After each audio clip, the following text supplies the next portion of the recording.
Hi అండి. Hi అండి. కిషోర్ గారు. Hi, I'm Anjali. సో బేసికల్గా మీకు వన్ ఆఫ్ ద ఫ్యాన్ అండి నేను.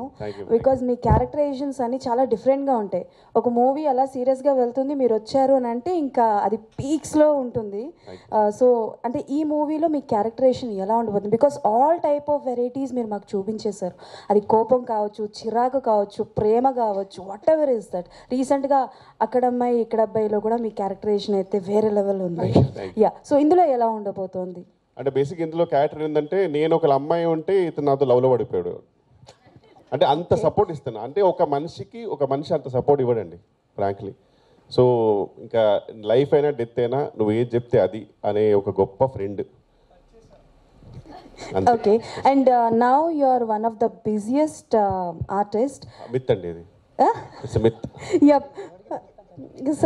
కాదు అంటే బేసికల్గా యు ఆర్ వెరీ చూజీగా వెళ్తున్నారా, లేకపోతే మీరు రిజెక్ట్ చేసినవి కూడా ఏమైనా ఉన్నాయా?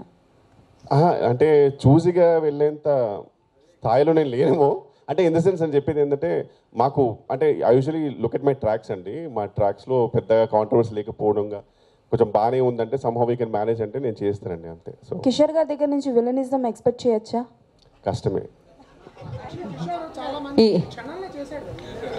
క్షణంలో చేశానండి.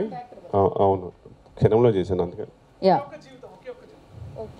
Okay, thank you. సో ఈ thank you for the lovely evening guys. ఇవాల్టి కార్యక్రమం వన్ మినిట్ టు కన్క్లూడ్.